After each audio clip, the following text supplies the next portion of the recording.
In this recording of and lesson of further aspects of the wheat harvest, we want to now go to that which speaks of full maturity. Now, I want you to hear what's being said. Do not assume you know. And the reason I say that is because that's how God has dealt with me. I have often taught and approached the Word and have been in the Word since I was about 5 years old, intensively in the Word, and in 50 years of ministry, different stages of intensity. But the Holy Spirit has dealt with me over the years, and again recently, very strongly saying, do not assume you know the fullness of what I'm saying in a given passage. And so we have endeavored to cry out to God to keep us from assuming we know what it says.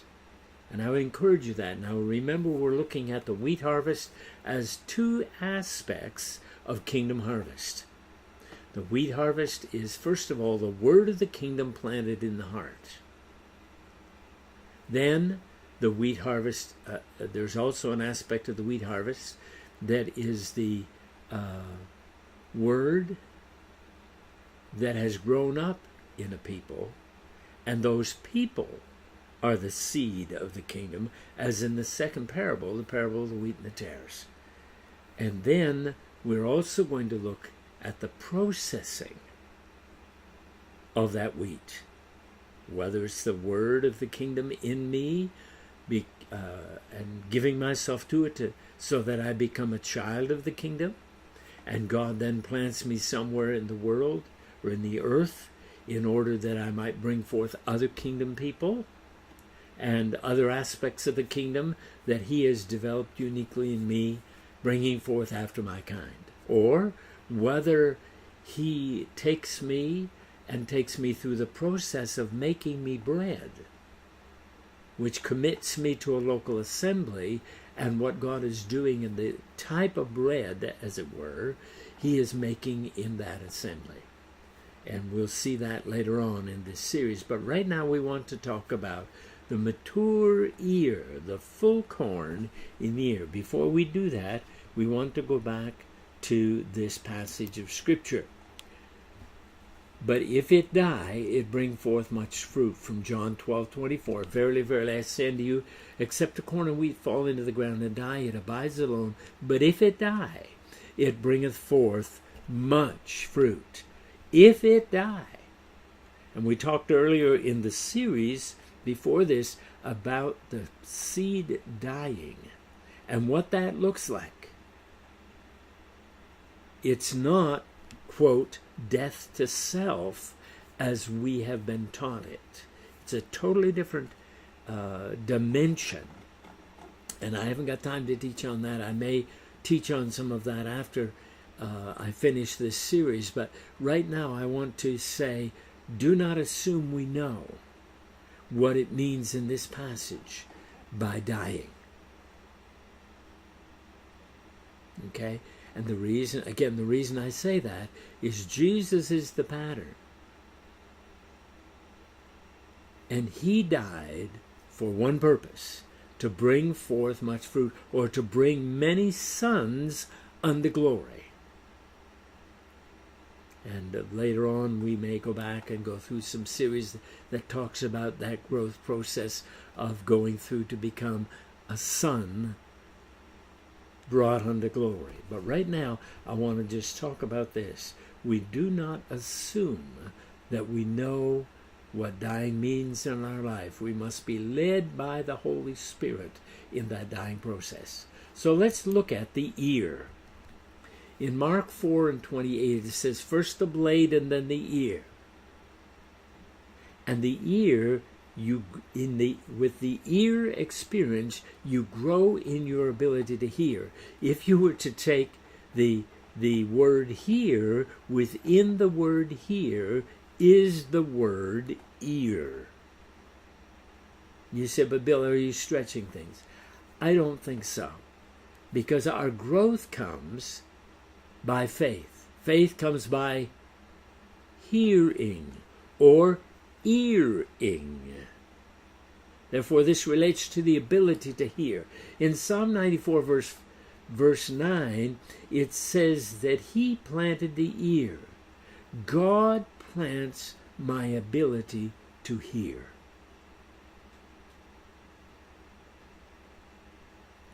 And he plants it in my spirit. And it's the hearing that grows me to, or brings me to, causes me to see maturity.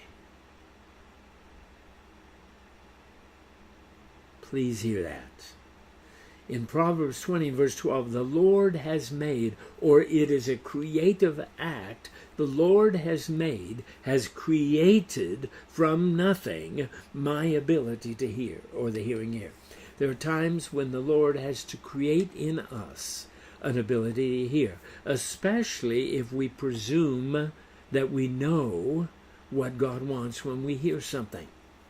Chuck Swindoll put it this way in a radio broadcast I heard many years ago. Every time God speaks, he creates in us a hearing ear. He doesn't just create it once and then I have the ability to hear. He creates in me, every time he speaks, an ability to hear. Because he said, Jesus said, having ears they hear not. The prophet prophesied that they will hear, but they will not understand. And when God creates a hearing ear, it's with the ability to hear and obey. So it's important that we catch this. It's important that we see that and cry out to God, create in me an ability to hear. In Isaiah 50, in verse 4 and 5, it talks about that ability. It says, thou hast wakened my ear morning by morning. God opened Isaiah's ear. And actually in this passage it's actually talking about the Lord Jesus Christ. God alone can open my ears so that I'm not rebellious. This is the way he speaks into my inner ear or my spiritual ear.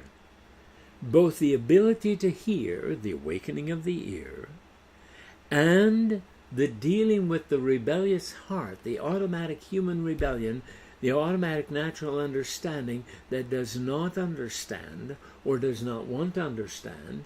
The natural man understands not the things of the Spirit. God has to give my inner ear the ability to hear what he's saying with a grace that gives me the ability to obey. Selah. Think on these things. Here you have our contact information, and just let me mention that we really appreciate any contact, any response, any comments you might have, and send those either to the snail mail address or to my email address. If you have questions, please send them to the email address so that I can address the questions. If I don't know the answer when I receive your email, I will search it out and send you back the answer in the body of your email. And that way I won't miss or forget any question that you ask. There you also have our website on which there are courses that can be taken for ecclesiastical credit towards degrees from the Institute for Strategic Christian Leadership, which we also have and function in. And you will find CDs, DVDs, course series, individual messages as well. Also there you will find a donate button that will help. If you hear from God, please give what he says. It is tax deductible. Make it out to us. We'll run it through our books and be able to give you a receipt at the end of the year. This is Dr. William J. Hurst of Dr. William J. Hurst Ministries and the Institute for Strategic Christian Leadership, teaching all nations the practical Word of God, and mentoring students one student at a time. May God give you understanding in what we are sharing, is our prayer.